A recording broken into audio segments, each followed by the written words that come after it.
Awesome. Well, pleasure to welcome to the podcast, Matt Knote, UMass starting goalie heading into his fifth and final year. Matt, welcome to the show. Hey, thanks for having me. Love it. I always like to ask lacrosse goalies on this show for the story of when you first jumped into goalie. Remember that?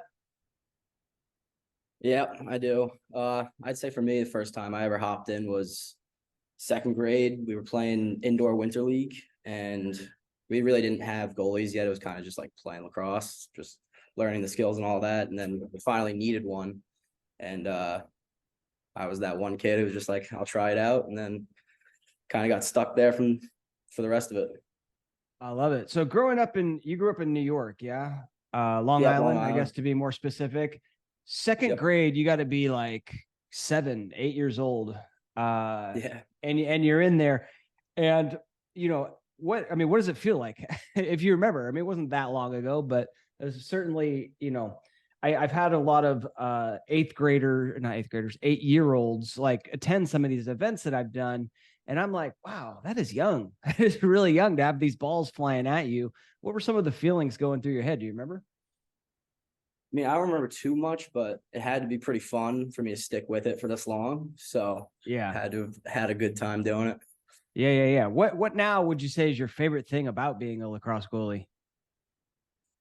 Uh, I'd say my favorite thing is just like being able to have my teammates look at me and just we're in a time of need in the game. They can look at me to make a big play or just something like that. Yeah. I don't really know too much. I just love playing the game, to be honest with you. Yeah. The spotlight, right? The spotlight. Yeah. Yeah. I mean, some people shy away from it, but if you're a lacrosse goalie, you can't, right? You've got the spotlight on you. And in those moments, like you said, your team's looking at you to like make that big save. And when you do, that's a pretty gosh darn good feeling, right? Oh yeah. Yeah, I love it.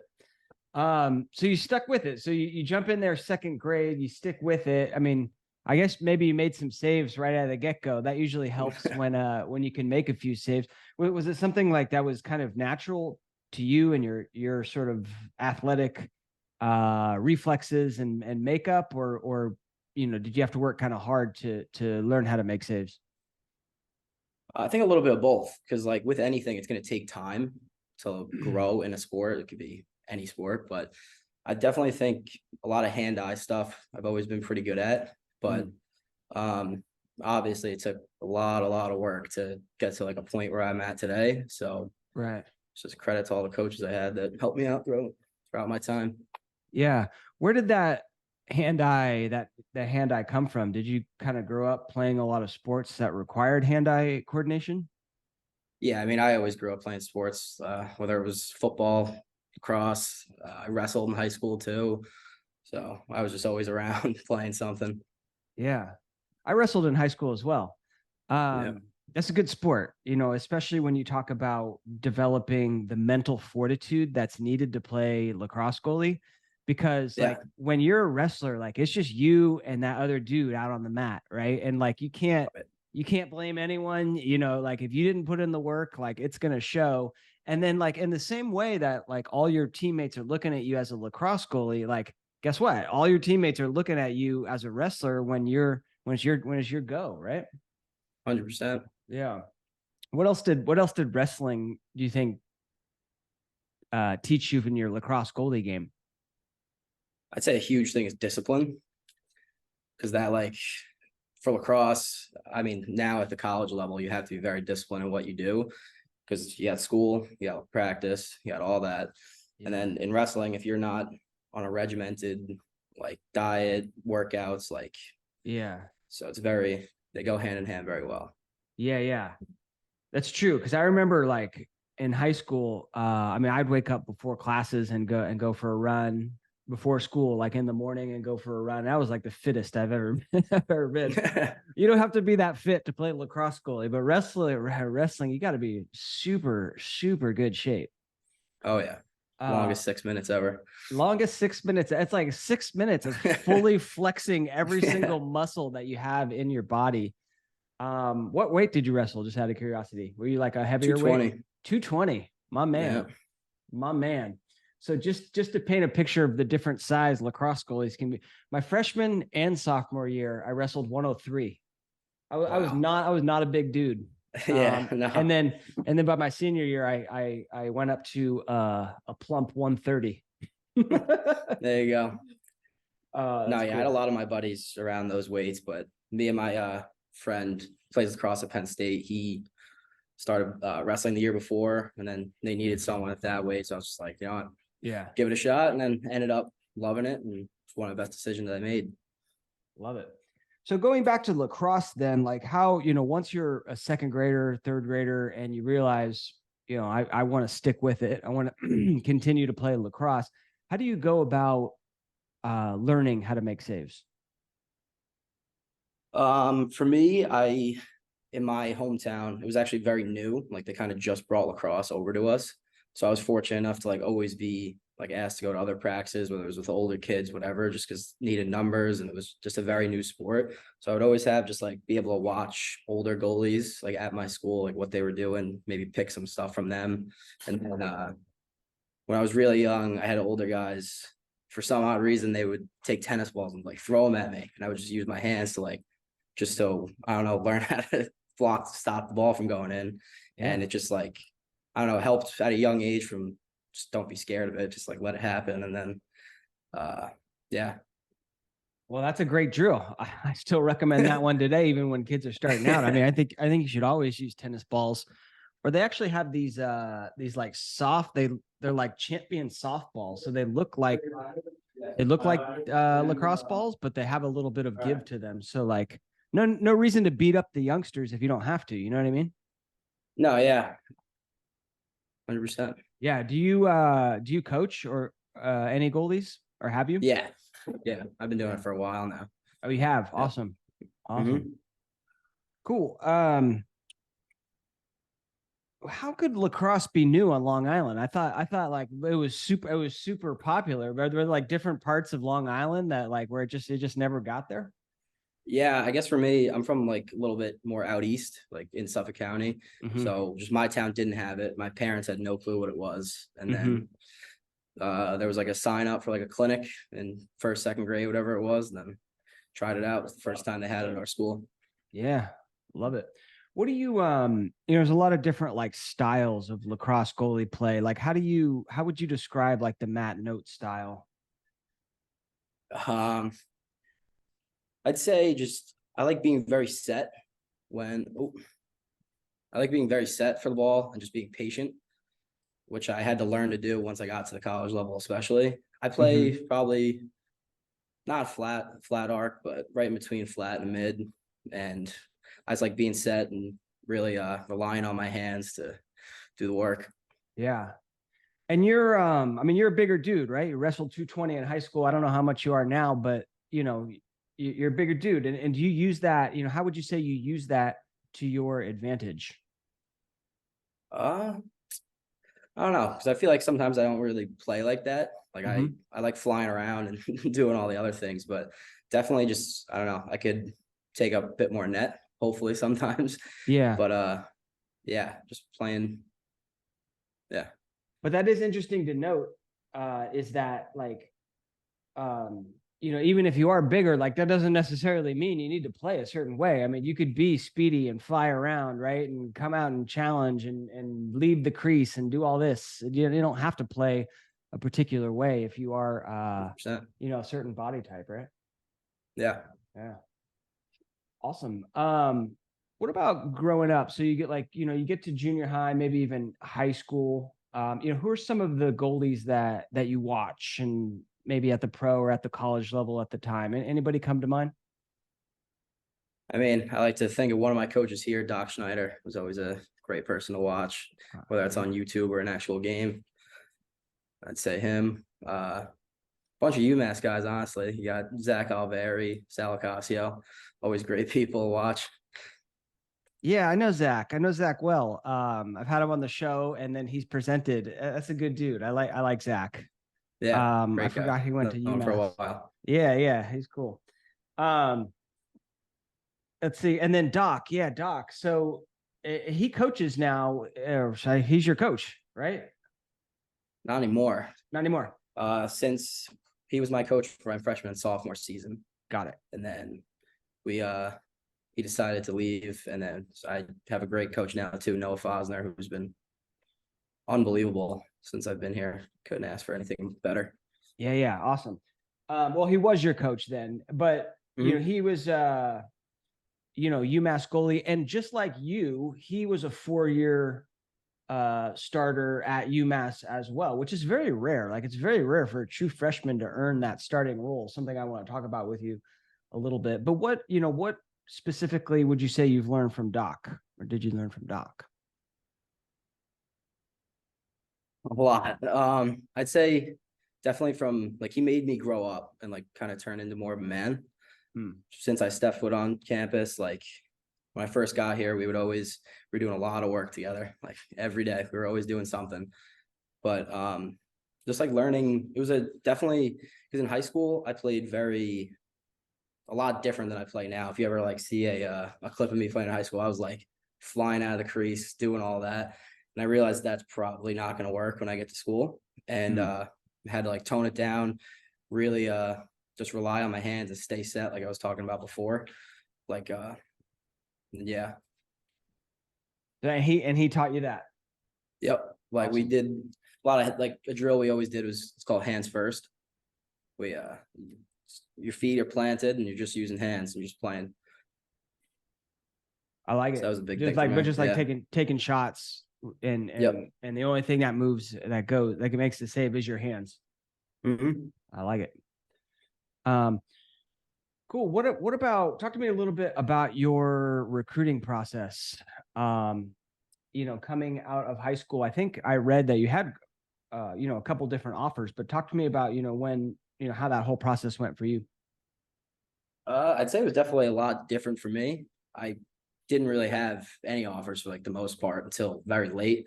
Okay. When I was first like starting to like I realized I wanted to go play in college, there wasn't the junior year rule, the September 1st. So once that happened, everything was really weird because we were probably like one of the first real grades that kind of like shifted a bunch for.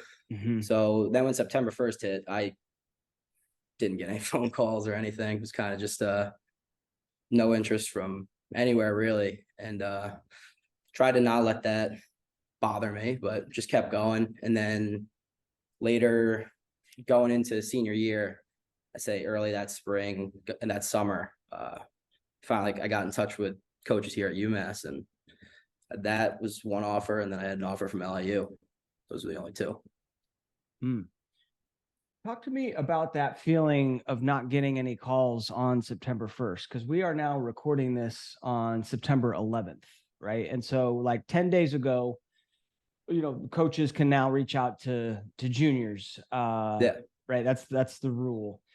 And it could be tough, right? It could be really tough, like especially in you know, when you got the Instagram now going, where like on September 1st, I get no calls, like you got no call, no interest. And then I go on my Instagram and like this goalie committed and this guy committed and that guy committed. And it's like, congratulations, this guy, right? And that could be really hard for a young goalie. How, you know, how was it for you? I mean, I'd be lying if I say it didn't bother me as much as I like try to tell myself like don't let it bother you. But my biggest thing is don't worry about it. It's not the end of the world. Like if you're good enough, these coaches will find you. Like that's my biggest piece of advice for everyone. Just keep your head down, keep playing, do whatever you have to do. It's Yeah. not the end of the world if no one calls you on September 1st. I was probably one of I don't know. I'd say I was July senior year. I committed to UMass. I had to be one of like the last people, and I think it worked out pretty well in the end. So Yeah, it usually just does. It usually yeah, does. That's my like takeaway out of all of this, is there's so many goalies I've talked to who are now like just playing at D1 programs, starting at D1 programs, like starring at D1 and like they didn't have any, you know, very little interest. So yeah, especially the position of goalie, like we can be, I think more than any other position, I think we can be really late bloomers. Like if you figure it out, like if you get confidence and then you start playing yeah, with that confidence, like goalie, you can just like skyrocket in terms of your ability, right? 100%. Yeah, Yeah. just all these young goalies, don't let it bother you. Like Yeah. just keep playing. someone will find you. You'll end up in the spot you're supposed to end up at. Yeah, love it. And UMass was that spot for you. What was it about that program that made you choose it over, some of those others that you mentioned earlier? I mean, I just wanted to play at the highest level possible, and I felt like this was the right move for me, just based on other like high school coaches I had, just talking with them, and then obviously meeting Coach Canella at the time, Coach Doc, and Coach Mack. I was like, this just seems like the best spot for me, and having a defensive coach was also a goalie here too, that plays probably a pretty similar style to, or like coaches a similar style to like what I like to play. Having like someone like Sean before me, it felt no brainer for me to go here. That's right, Scanoni. Yeah. Yeah. I forgot he went to UMass. But he was graduated by the time you got there. Yeah. So when I was a freshman, he graduated that spring. Got it. So Yeah. I Cool. came in the semester after he left. Yeah. And I imagine you watched him play quite a bit too. Yeah, 100%. Yeah. Talk to him all the time. Do you? Yeah, he's another Long Island guy, right? Mm-hmm. All right. That Long Island to UMass to the PLL pipeline, man. It's real. Let's go. Anything from his game that or like what would you say you've learned from him?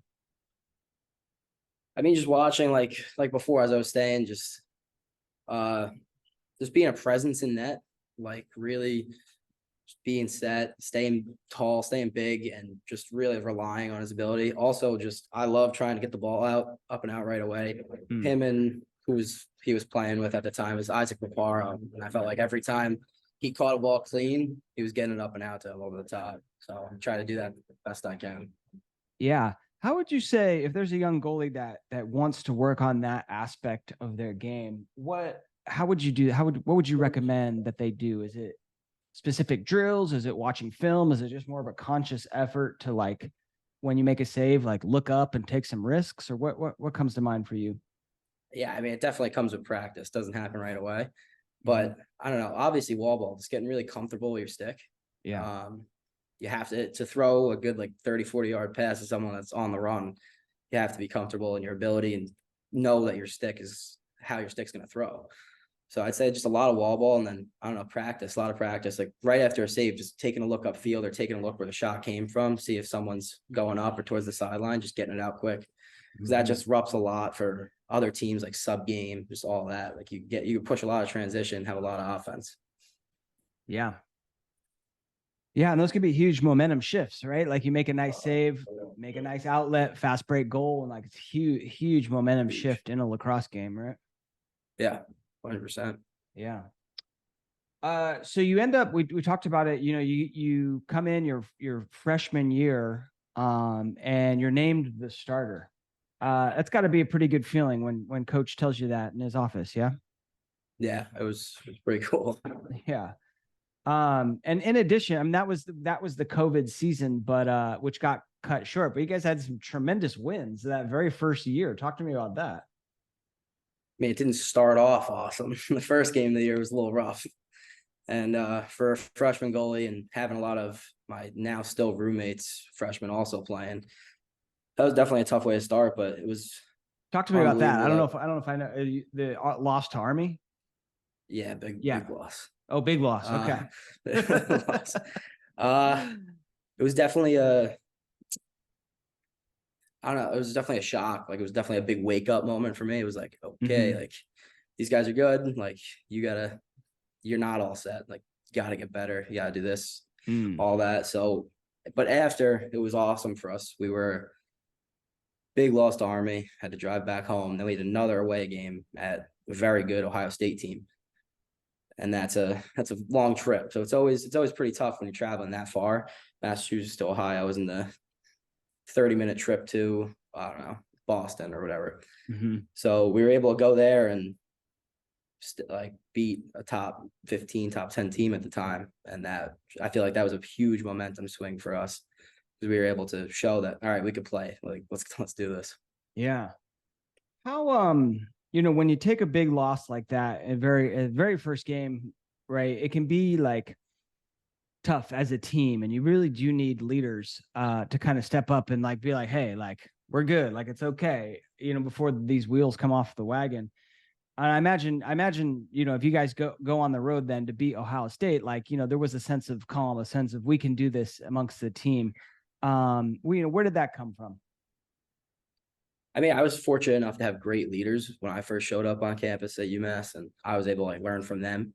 Yeah, people like Jeff Trainer still playing, Billy Philpott, Jackson Subak, Chuck O'Brien, and obviously one of the best leaders I've ever met is Coach Canella. So just having guys like that able to keep us confident. We knew we were a solid team. We just had to put it all together, and you just got to stay calm. Take it one game at a time. Most important game's the next one. Like, can't worry about a big loss to Army. That's got to be. It's got to be thrown out right an hour after the game. Can't think about it anymore. Got to move on. Yeah. I mean, that's a huge mental thing about being even a goalie, right? Is that like you talk about it throwing out a game, but also just a play, right? Like you give up a goal, and that's got to be out of your mind within seconds because the game restarts and it's coming back at you. When you give up a goal, Matt, do you have like a specific routine that you go through, or what do you do?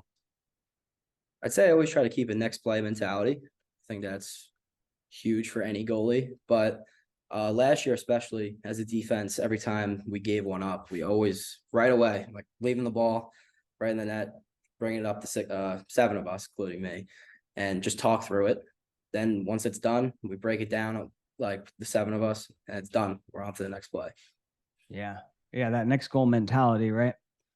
Yeah. A lot of goalies think that you have to pick the ball up out of the back of the net, which is not. I mean, it's not true, and you don't do it, right?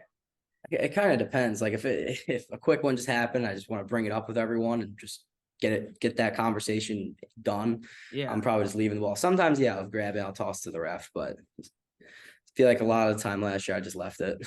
Sometimes you do, sometimes you don't. Do you give the ref like a heads up? You're like, hey, like sometimes I'm not going to get the ball out of the back of the net, or no? No, I'm too fired up during games to think about anything like that. I just do whatever comes to my mind. That's what I'm doing. Okay. Because I asked, I did a little thing with Palem, Matty Palem, right? And I asked him like, hey, if a goalie doesn't have to get the ball out of the back of the net by rule, and he's like, yep, that's right, correct. And I'm like, but if they don't do that, are you like, come on, man? Like, are you like maybe there's a 50-50 call at the end line? Are you giving it to? And he's like, no, I'm not, I don't let that influence me. And I'm like, okay, all right, fair enough. That's good to know. Good to know, right? Yeah. Well, awesome, man. So what you're coming off like a phenomenal season, All-American, led the league in save percentage, playing a super high level, going in, goalie, going into your final season. What do you say? Like what kind of advice would you give like the freshman Matt Knote if you could talk to him, speak a little wisdom into his ear, if it were? You'll never regret sacrifice. I think that's the biggest thing for me. If I was to go back and tell freshman Matt that, but yeah, just you'll never regret sacrificing anything to be better at your position. So just keep your head down, work as hard as you can, and do what you got to do to get to the level you want to be at. Yeah. What would you say you've sacrificed to get to where you're at? I don't know. I mean, obviously, even just playing at the Division I level, you don't have as much time as like just other college students. You're just always working, like all the time. So whether that's like a weekend or I don't know, during the summer, it's not doing this, not doing that. It's just getting the work in every day. So I got it just takes a lot of sacrifice overall. Yeah. So there's some like, social events or parties or something like that, which I got it. But there'll always be time for that later. Exactly. I mean, after you're done playing lacrosse, like there is, you can play men's league. I don't know, maybe you'll go on to play, at the higher level. I don't know. Actually, I'd love to hear that. Let's ask that. You got ambitions of playing pro? If I could, if they let me, I'll play. If they let me, yeah. But there's limited spots, right? I mean, exactly. There's if I have the opportunity, I'd love to. But exactly. There's 8 teams, 2 goalies a pop, so like 16 of the best goalies in the world. Not that many opportunities. Yeah, exactly. But after you graduate, there are a lot of opportunities to still go to a football game or, have a birthday party Yeah. or, do those social events. So, all right, that's cool. You'll never, what was it? You'll never regret sacrifice. Exactly. All Yep. right, fair. I like it. And is that the same advice you'd give to like all the high school goalies or even junior high goalies listening to this, or would that change? I'd say for younger kids, just having fun. Like you asked before about coaching, like even like all my younger kids that I coach, like a lot of parents that are asking me about like a lot of things, like where they should be going, like camps, doing all that, or talking about anything. I just tell them like he's at the age, have fun now. Then once he Yeah. gets older and it's like actually the recruiting process and he has to buckle down a little bit, obviously work hard. Your time will come, but at a young age, my advice just enjoy the game. Like just go have fun, go play, hang out with your buddies when you're at these summer tournaments. Yeah.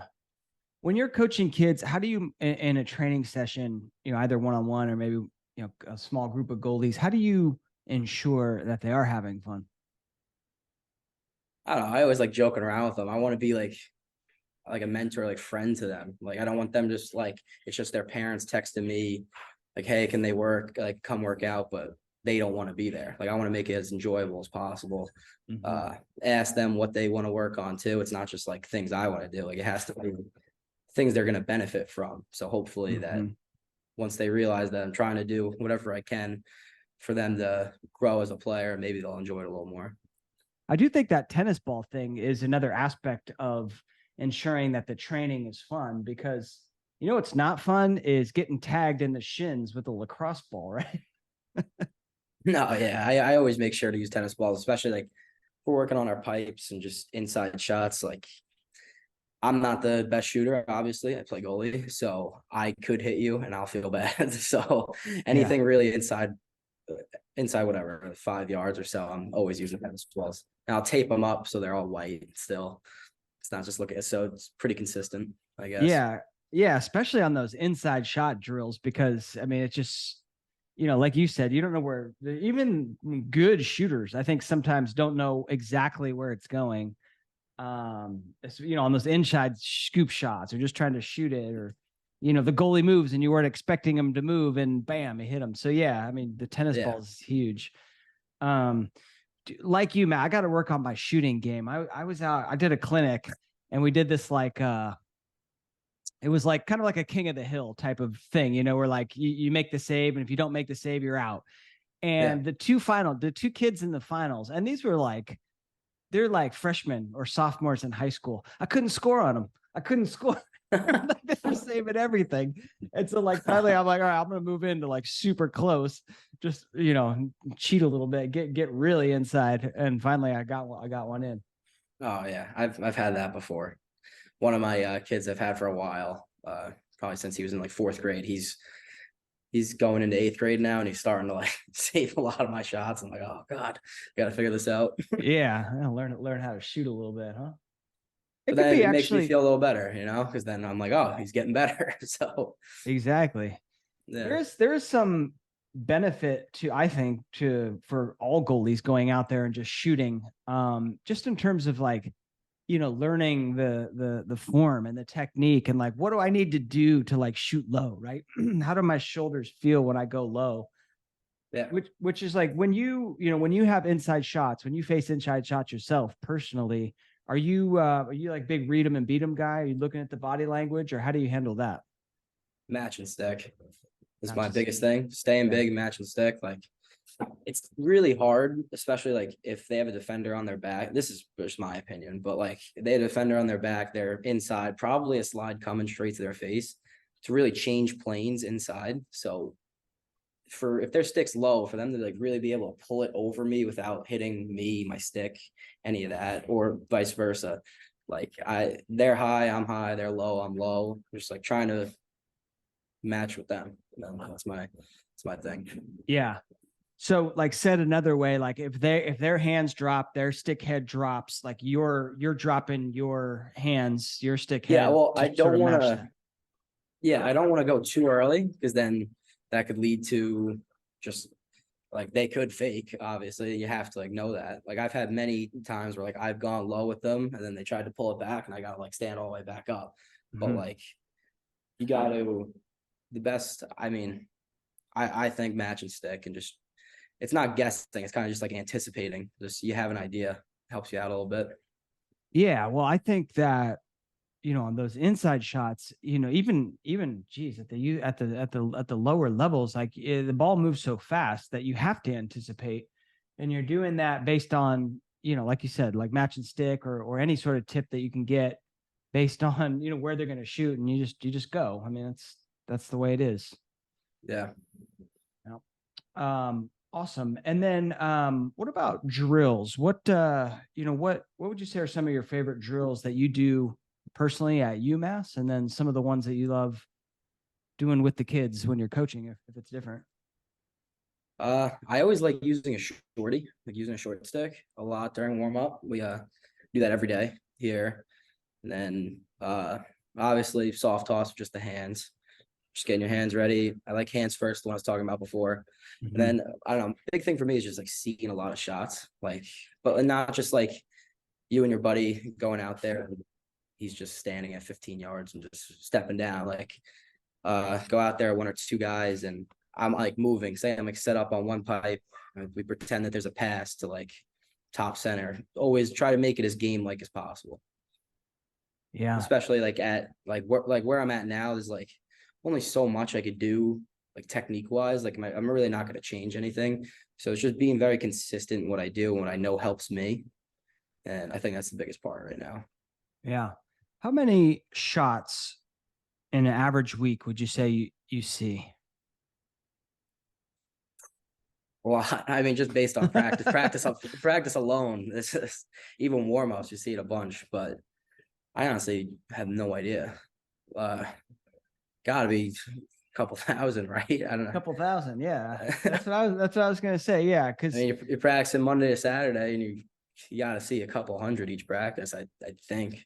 Right. Even in like, let's say you do warm up and you do like 5 to each spot, which is low. Yeah. It's a low amount, right? That's if you have 7 or 8 spots, that's 40 shots, right? Yeah, right exactly. there.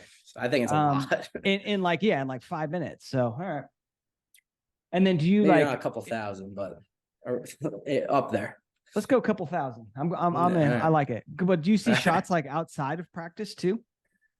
Yeah, I try to do a lot of work with I don't know, something that helps me. Just like me and Coach Fosner, just always try to do little things. Whether like I was struggling with, I don't know, say off stick high one week, just like repping that out a bunch, or just working on specific types of shots, or if we know, I don't know, going into a game week, like see a lot of shots at some point, I don't know, we'll try that out. So yeah, always seeing a bunch after practice too.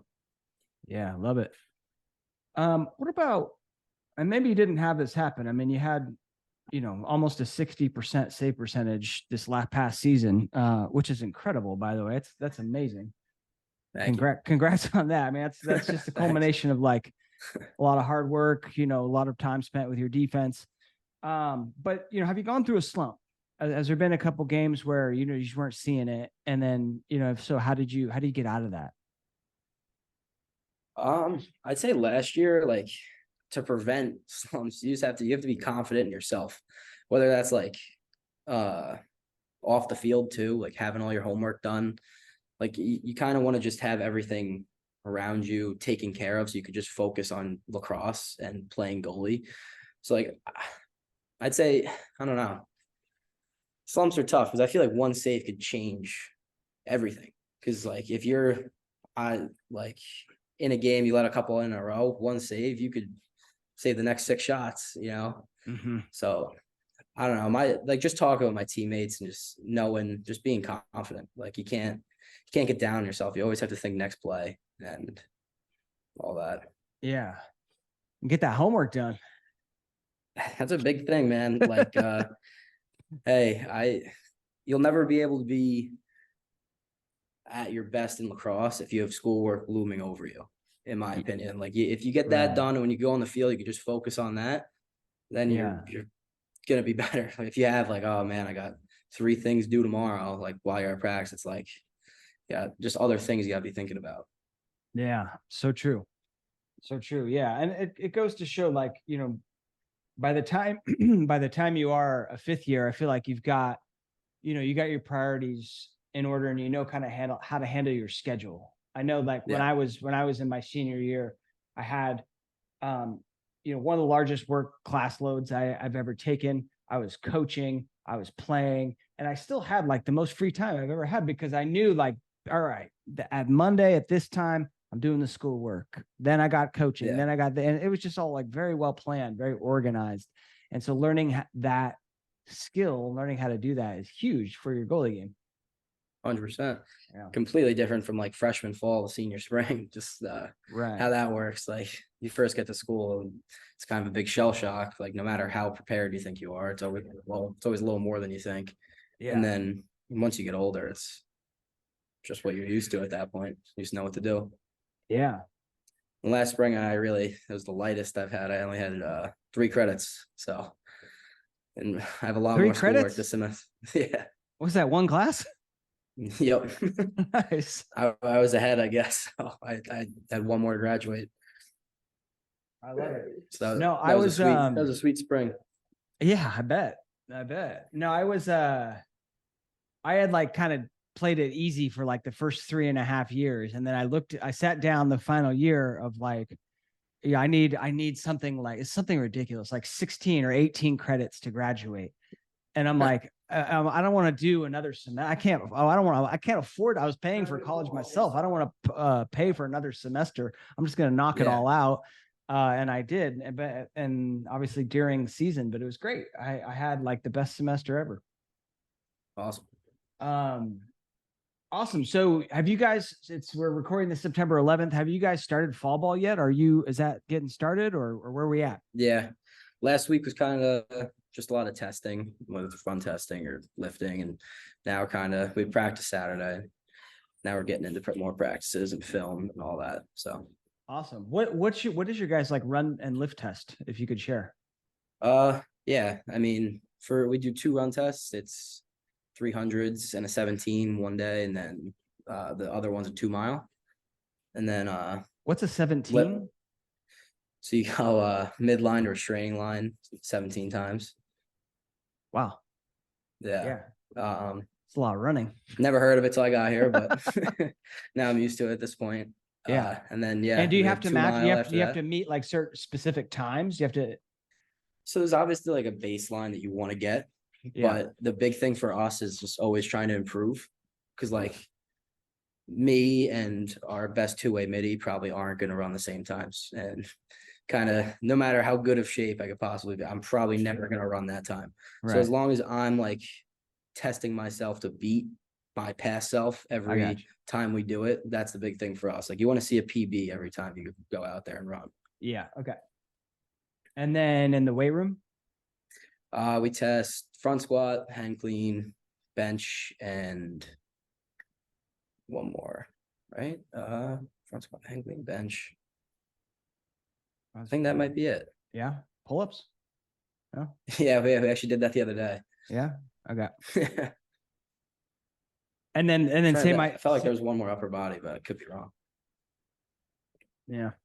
And then same idea. You're just kind of setting the baseline and just trying to keep that strength up throughout the season. Yeah, exactly. You just like first one back in the fall, you hope everyone worked out hard and they're going to be able to get a personal best, but sometimes it's not always the case. And once you get to like a 5th year and like an older, it's like kind of tough to beat those times, because like you've been doing it so much. Like how fast or how strong could you possibly get? Like, so you just try to get around there and beat it every time. Yeah.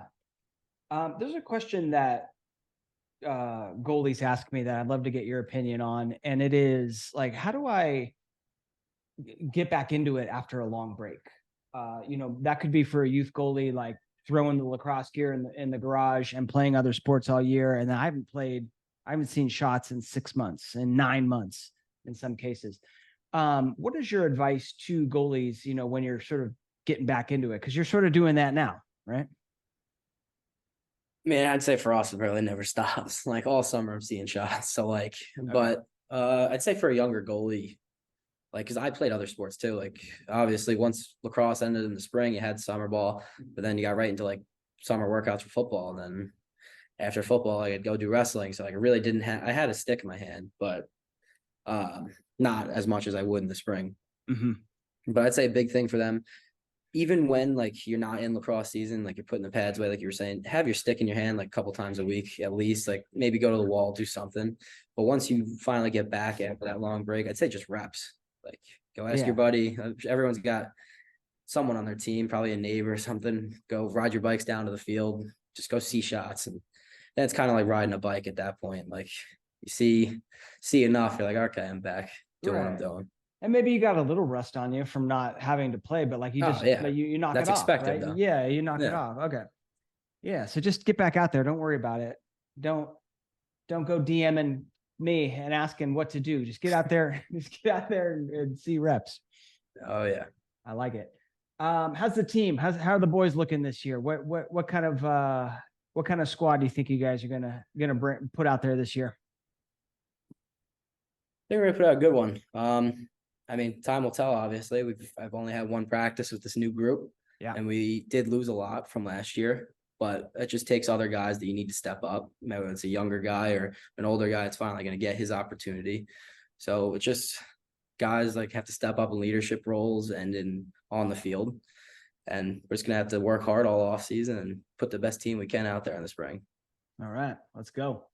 Now, do you Yeah. guys have any sort of like tradition you do with the rookies, the new recruits that we need to hear about? Anything funny you do with them, or not so much? Not really. No, Okay. not so much.